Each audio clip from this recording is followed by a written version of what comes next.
Morning, everyone. We might have a few new people since I spoke here last, so I'll just let you know my name's Kim, you heard. I'm actually a priest of the Anglican Church and been a part of Life Church since 2008. I moved up here. So I was ordained back in the early 80s, about 40-something years ago, and in parish ministry for a number of years, and then went into jail chaplaincy. I was chaplain at Bathurst Jail for about 10 years, and then was asked to come to Newcastle. That was the 2008 thing. Come to Newcastle to start up a post-release chaplaincy. So I was the only chaplain that the department had who was sort of out on parole. He's sort of locked up, if you know what I mean.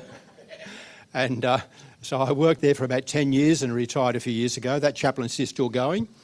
When we came up here, my wife died a few years ago, but she was a member of Life Church here as well at the old building. And the last few months of her life in a wheelchair. Some people will remember when the lift broke down and we had to carry her up the stairs in the wheelchair. And somehow she managed to put up with the pain of that, cancer through her bones. And but those who remember Kay will remember her as just a great person. So chaplaincy is still going. We started off calling it Home for Good, which I thought was a good name. And it's now called something else, Recovery Point, I think. That was a whole big team of people, of drug and alcohol counsellors and stuff. So that's that's sort of where I come from. People have got used to my style. I normally throw a whole bunch of things in the air, like juggling 3 tennis balls and a chainsaw, and then at the end draw them all together and it all makes sense. So if it sounds a bit chaotic, well, I've got a ministry of chaos and confusion. And so in that, I was at Wagga for 10 years, so High Narelle for another old Wagga person. I was there right through the 90s. And through that time, my wife used to also use the hydrotherapy pool at Wagga Hospital. So I was the parish, there was 4 Anglican parishes in Wagga. I was the priest in one of them. Story of 2 ladies, one called Betty and one called Lorraine. Betty had a rare ministry of confronting the preacher and saying, when you said so-and-so, you were wrong.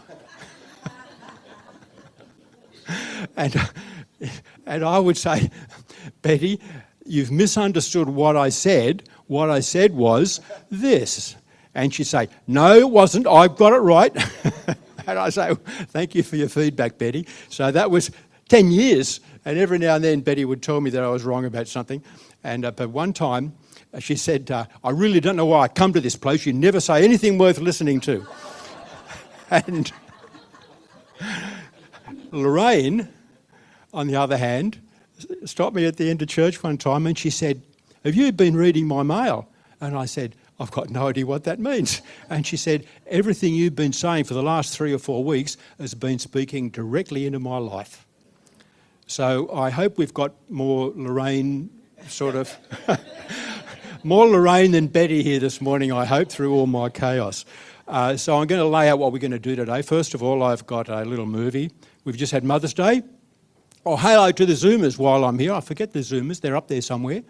Oh, yeah, the camera's here, but the people are there. So I can't do cross-eyed that far apart. But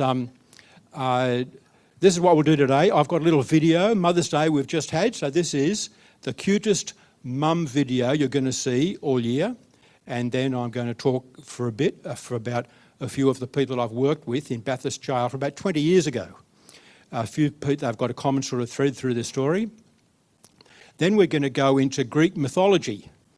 And I'm going to speak about the most famous boat, let's call it a boat, the most famous boat in all of human history, and it's not the Titanic. And then I'm going to get back to the Bible verse, which I'll put up here in after the mum video, and then we'll just draw it all together. What I want to do is to encourage you about the thing which I'll talk about at the end if you haven't picked it up. Actually, let's just do the video now.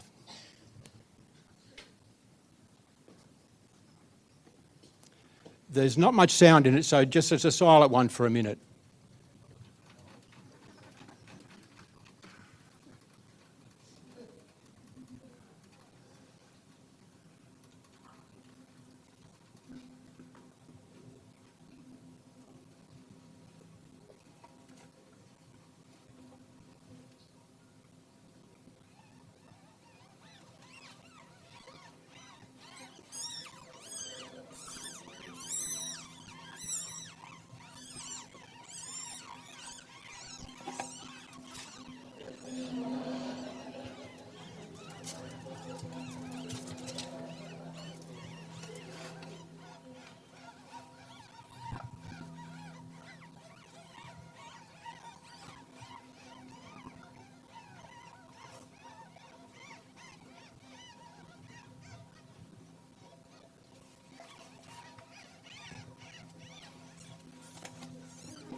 Sure, get it. There you go. That's a proud mum. So whether you're a human mum or a ferret mum, well, mums are awesome. And so happy Mother's Day. Can we have slide number 1, please? Therefore, if anyone is in Christ, he is a new creation. The old has passed away. Behold, the new has come. Now, we know that the he up there, we put he and she, but I'm going to speak a bit about that later on as we go through this morning. The first thing I want to do is talk about a fellow named Malcolm. I met Malcolm. He was the sweeper of the protection wing at Bathurst Jail. Protection wing is where they'll put inmates who will get bashed up and killed maybe out in the main jail. So some of those are because of their offence, especially offences against kids, but sometimes it's there because the guy just can't help getting into fights. And you can get into a certain number of fights in jail, and sooner or later you're going to be in big strife. So they put him, this is Malcolm's story, they put him into the protection wing, and he was the sweeper there, which just means that he kind of sweeps up through the day, keeps the place clean. I started to have morning tea, just coffee with Malcolm, and because anybody who gets into a fight in jail, I thought there's something going on in this guy's life. And so we're just talking about it, and I said, what was it like when you were growing up? Think about when you were 10. And he said, when I was 10, all I wanted to do was be big enough that I would give my dad the kind of walloping that he used to give us kids. But he said it was when I was 12 was the worst bit. And I said, what happened? And he said, my dad used to sleep with a shotgun beside the bed. And so early one morning I crept in there, grabbed the shotgun and pointed his head and pulled both triggers. And it went click, click. I didn't realise that my mum used to take the cartridges out when Dad was asleep. And he woke up on the clicks and saw it, and guess what happened? And I took off. And so he ran up. They lived on the edge of a town that had sort of mountainous territory, not too far out of Bathurst. So I just ran up the hill. We always up in the hills building cubby houses and forts and things, and I just knew that he wouldn't follow me too far up the hill. He said it was a week before I was prepared to sort of come home. I had to sort of sneak food and stuff. So a week before I thought he'd probably calmed down enough. And he said, but I've got it all sorted now. And I said, what do you mean? And he said, well, when I get out of here, well, then we're going to have a family barbecue, but he won't be alive at the end of it. And so I asked him, how long have you got before you get out? And he said, 18 months. And I thought, okay, we've got 18 months to deal with this guy and just see what we can do with this rage that's constantly burning inside this fella. He would have been about 35, I imagine, back then. So anyway, I kept on going week by week. I'd go and have coffee with him for about an hour and we talked. And now he didn't realise that I sort of had or used to back then, go into a counselling kind of mode. And one of the techniques of counselling is a thing they call transference. And transference is when the counsellor draws the energy of one situation towards himself.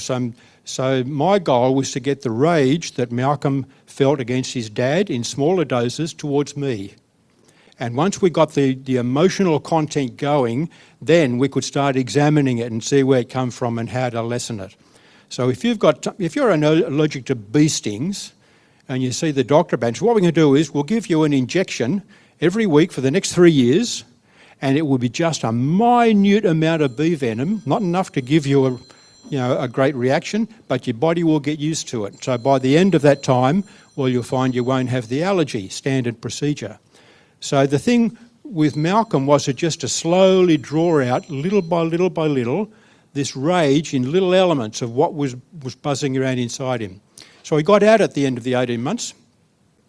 And then a few weeks later, he rang me up and said, we're having a family barbecue. Do you want to come along? I said, yeah, I'll come along. And I thought, he's not likely to shoot his dad if the chaplain's there. Anyway, he'd calmed down a lot since by that time. I met his dad at the barbecue, of course. He was just a shrunken, empty man, a shell of a man. And I've seen this before with guys who are so big and strong and violent, but when their kids are little and their wife is defenceless and they just use their fists for control. But as they grow older and the kids become older teenagers, then there's nothing left. And it only takes a couple of fights with an 18-year-old who goes to the gym and those men are gone. And he was Malcolm's dad, and he was just this empty shell of a man.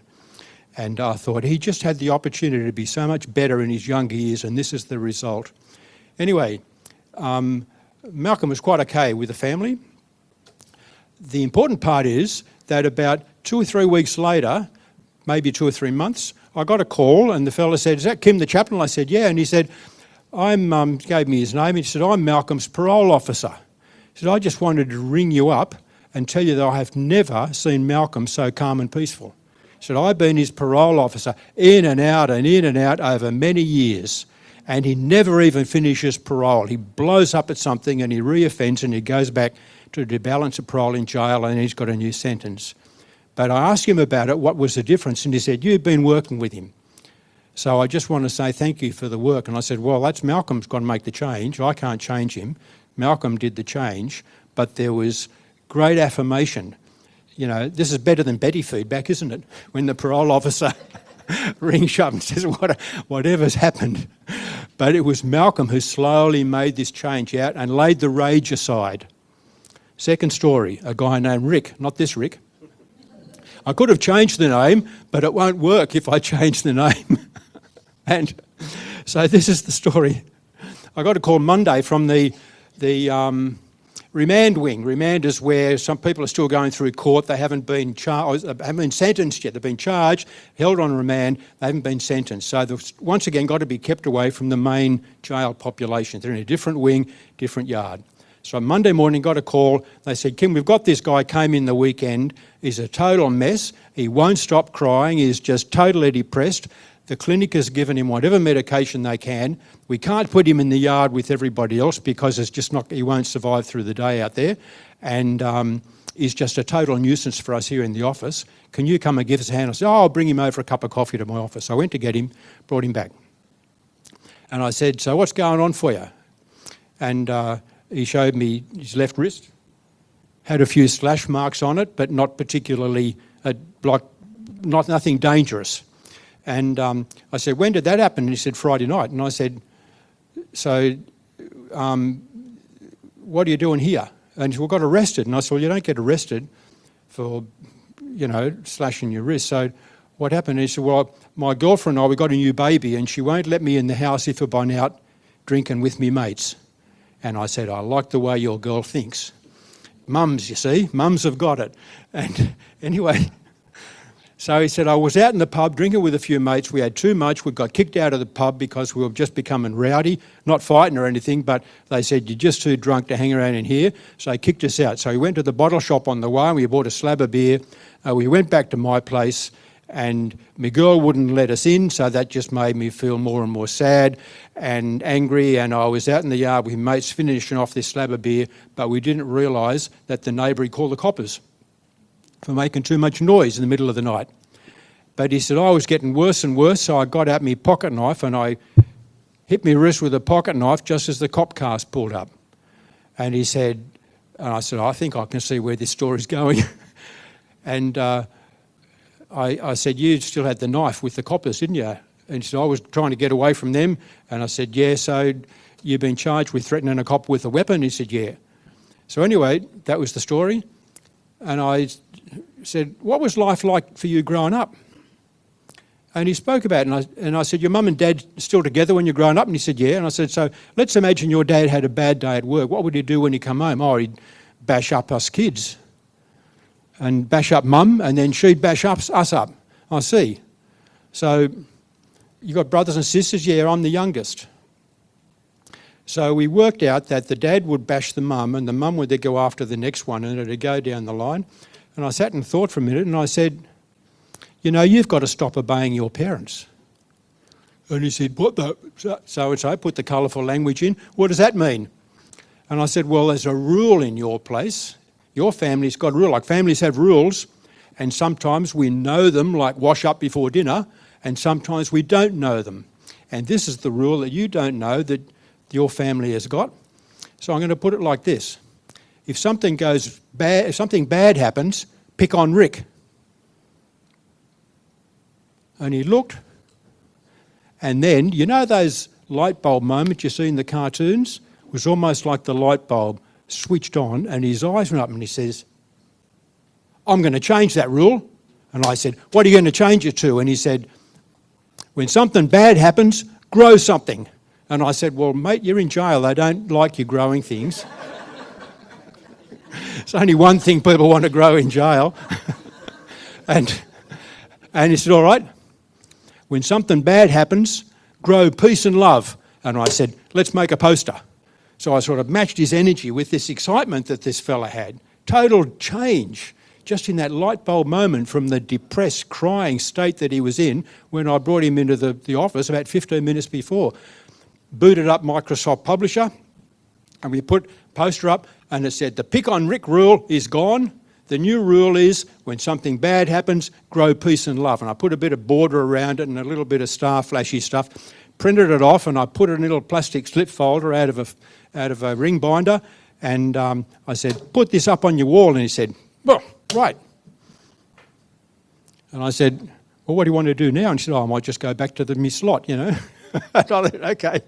So I rang the wing and I said, I'm bringing him back. He's got this totally different change of mood, but if he's a bit sooner than I thought it was going to be, I thought I'd be all morning with this guy. And so anyway, I took Rick back, and he was there like that, no trouble. So he got sentenced, got 9 months, and they classified him back to Bathurst, even though he was a Sydney dude. And he started working in a powder coat factory. We got a powder coat workshop at Bathurst. So Bathurst, in jails, they have industries and stuff. So we had a powder coat workshop, and we used to get school benches and chairs, you know, school desks and chairs, and you carve your name in it. Rick loves Sue more madly than... and different Rick. You imagine being in jail and a desk comes up and you say, oh, that's me, I wrote that when I was in Year 9. But the frames are all powder coated. You hang powder coat thing, you hang it in a sort of big oven-y kind of room, put a little static electric charge on it, spray it with powder, it all sticks because of the static electricity, heat it up, fuses into enamel. And that's why you always looked like you were getting brand new chairs and tables at school, but they weren't. And so he was working there, and I went to see him, and he said, oh, my girl's coming up with the baby, haven't seen me in weeks. And so I walked, you know, her dad's bringing her up, and I went back the next week and said, how'd the visit go? And he said, her dad has got a friend who's got a powder coat factory. And he said, if I learn how to do it, well, when I get out, he'll give me a job. And I said, great news, mate. So for the next 9 months, I tracked with Rick. There was never a return to that depressed, crying state that brought him in here. And somehow or other, the pick on Rick rule had just gone. And I still say, hey, God, it's not supposed to be that easy. And it isn't.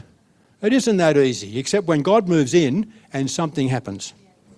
Now, Tony was a rabble-rouser. And he was a very charismatic kind of guy, been for violent crimes, rabble-rouser sort of bloke, but he had a strong sense of justice with himself. And so when we had problem with the washing machines, he was the guy who rallied the inmates to force change in the department. What happened was that people started to get some foot disease, and they figured we had an inmate who's come in here with this foot infection, and he's using the same washing machine in the wing that everybody else is using, and it's just transferring to everybody else's clothes. So Tony organised his rabble, and they changed it. They actually took all the washing machines out of the wing. They put in a main laundry outside, and the laundry was all done in stuff that would not transfer skin diseases to other people. That's a bit of an accomplishment, having that sort of thing. He did the same with the hot water systems when there wasn't enough hot water for the showers. And, you know, if you're in Bathurst in wintertime, it gets pretty cold, I tell you. And so they organised to have more hot water systems putting through the shower because of Tony. He just had this ability. Now, we had to do a violent offenders program before he was going to be released. It happens at Long Bay, it takes about 10 months. So he got onto that, and off he went. I said, mate, have a great time down there, you know, do well with it. And he, 3 days later, he was back, walked into the workshop, and there he said, what are you doing back? And he said, something happened. He said, I was given some powdered milk in a plastic bag to another guy, and they thought I was exchanging drugs. And so they kicked me off the program. And I said, in my office tomorrow morning, 9 o'clock, I'll call you down. There's something going on here. So I called him down to the office and we just started talking, and suddenly, boom, like that, he was talking about being sexually abused when he was growing up as a kid. He would never have spoken about that sort of stuff with the psychologist who was running the violent offender program. The difference with a chaplain is that I worked for the church, who was my employer, though my bishop was my employer, not the department. But the psychologist just worked for the department, and there was no confidentiality. You say it to the member of the department, gets put in the notes, and any departmental person who's got access can read it. And most of the shame that guys carry for sexual abuse in their younger years comes out as rage somewhere else and never gets addressed. But here he was, within minutes, just talking about it. And we spent probably, I don't know, quite a long time, much longer than average. And he got to a point of really exhaustion, and I said, we better get you back to the workshop before lunch muster. So anyway, the next day I walked up to the workshop and Tony was there and he said, guess what happened? And I said, what happened? He said, the psychologist has got me back on the program. I'm on the truck back to Sydney this afternoon. And I said, mate, being back here is really what God has had in mind for you, because you dealt with stuff yesterday that you would never have got to, or would have maybe probably not have got to, on that violent offenders program. That's one more story of Bob. I got a call from the therapeutic manager of the crisis units. We had a crisis unit at Bathurst. It's a small building, sort of just inside the overall yard, but outside the main flow of jail, and only took a dozen inmates, and it was for people who'd threatened or attempted suicide. Mostly that's because their mental health meds get out of whack. And so some, because of that, get stolen by other inmates, and there's all kinds of controls on that, but it can still happen. And sometimes just because mental health stuff is really difficult to diagnose and medicate over long term. And so the therapeutic manager said, can you come and have a yarn with this young guy? And I said, what's the story? And he said, well, he's one of Frank Arkell's victims. Now, I lived in Wollongong for university years. Frank Arkell had been the Lord Mayor of Wollongong and was part of a pedophile ring there.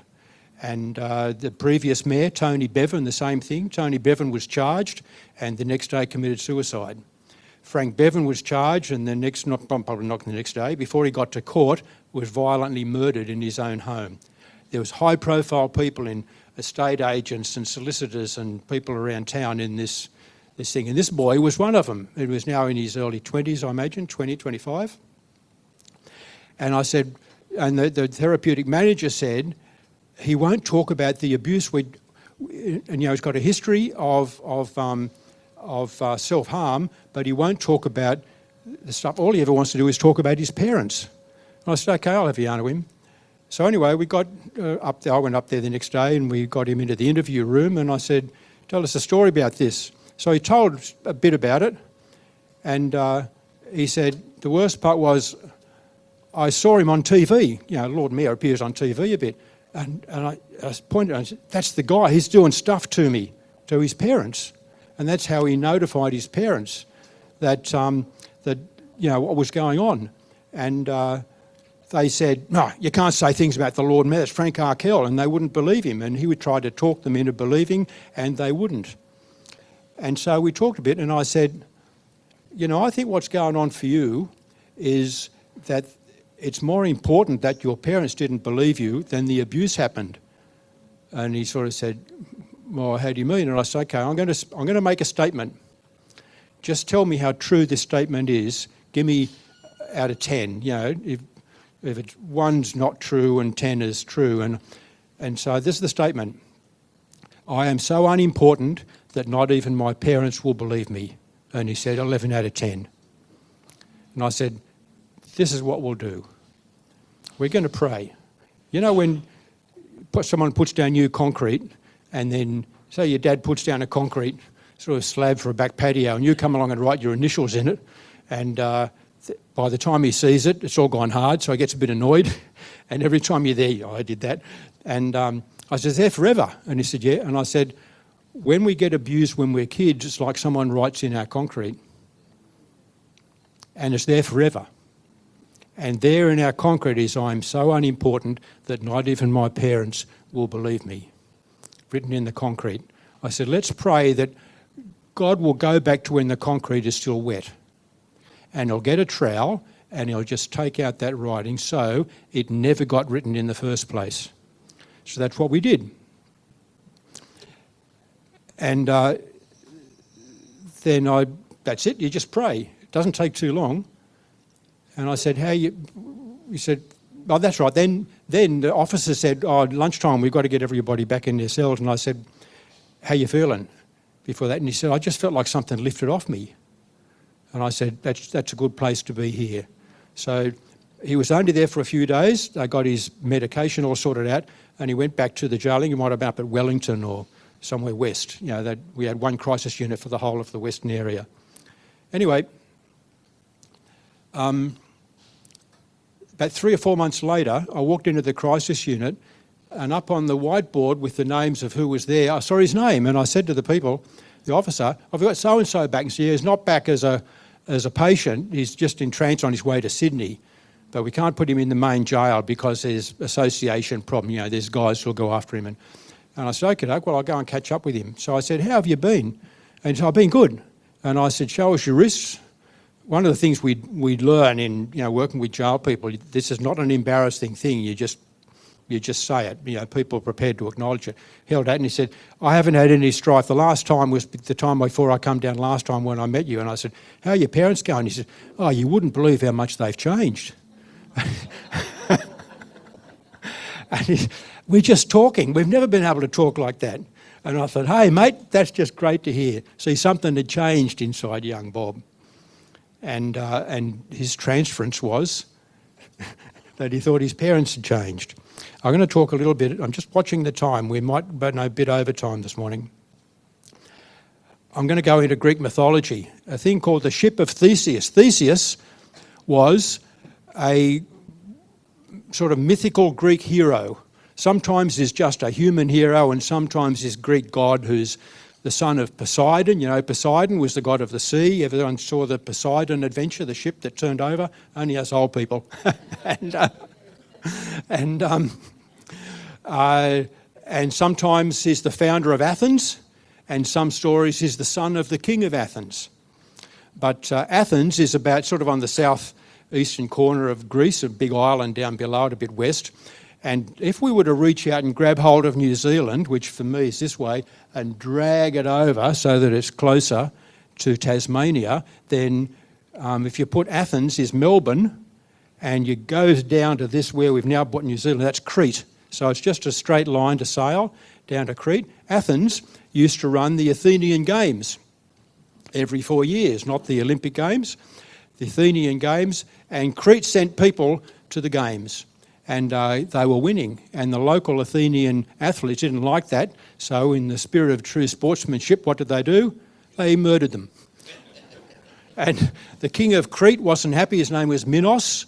All the line of kings were called Minos, and the culture was called the Minoan society. If you've studied ancient history, you'd know about the Minoans. They were bull mad. And they had bullfights, not with capes and not with capes and matadors, but they would stand there and the bull would charge and they'd grab hold of the horns of the bull, and as the bull thinking it was going to gore them up the middle, they would somersault over the bull and behind, men and women. And so King Minos heard about these athletes being murdered, sent the navy up there, and they thought, we're going to have a big fight here. And so they made peace, and this is the settlement. Athens was going to send 7 of its finest young men and finest young women to Crete every year. And they were going to be fed to the Minotaur. The Minotaur is a bull monster, half man, half bull, like a man's body and a big bull head. And it lived underground in this sort of maze underground called the labyrinth. And so these people would be thrown in, and of course nobody survived, because even though bulls are sort of grass eaters, when you're a minotaur, well, you eat people. And so Theseus one time said, we can't have this. Who's heard of seen the movies Hunger Games? A few? Susan Collins, I think, was the author of the books Hunger Games. It comes from that story. So Hunger Games, one tyrannical kingdom, and all these surrounding people had to send their best and brightest in, and they fought for the death.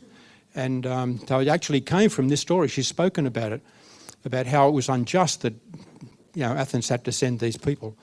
And but Theseus one day said, well, I'll go down there as one of the young men.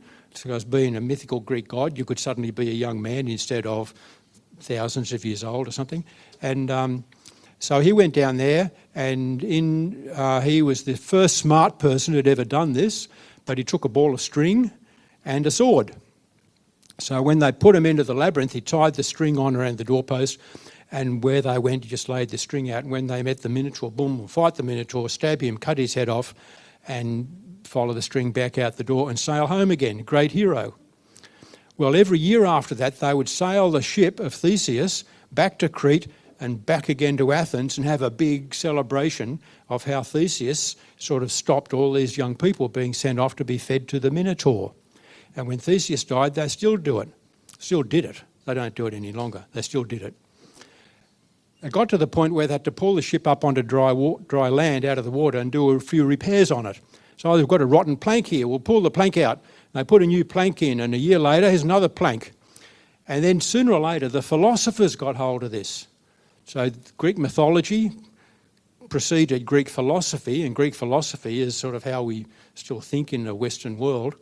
And they said, I wonder how many planks you've got to change in the ship of Theseus before it's no longer Theseus's ship.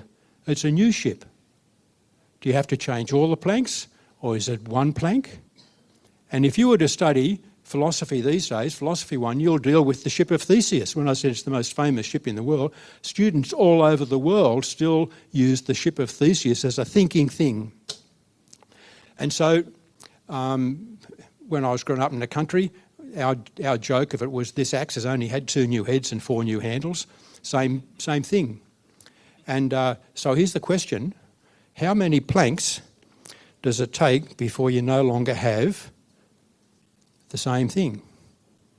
Malcolm, story of Malcolm, he had a rotten plank to do with rage with his dad, and it needed to be changed. So he changed a plank, or he did, or God did, in his boat, and he became a different person. Rick had a rotten plank in his boat to do with the pick on Rick rule. And in that instant, he just changed the plank, and we had a new Rick. Tony, the rabble-rouser, came back from Long Bay, sat in my office one day, well actually, let's say 1 hour, and back again. He had a rotten plank in his boat that caused by the abuse they received. He changed the plank and became a new Tony. Bob had a rotten plank in his boat that had been put there, not by the abuse he'd received so much, but by the fact that his parents didn't believe him. And he changed the plank. And we had a new Bob. So here, if anyone is in Christ, he is a new creation. The old has passed, the new has come. So what we learn from this is that you don't have to change every plank in your life to be a new person. It happens when you're in Christ. Can we have slide number 2, 2A. This is Greek. This is called the Greek interlinear. You can kind of see it. I'm going to show up. So across the black is in the Greek. Underneath is the English translation of each word. They're all in the different order, of course, because different languages. And then the blue across the top is actually how you pronounce, like this thing here is gegonen for this character here in English thing. Can we have slide 2B, please? And here is just a part of it.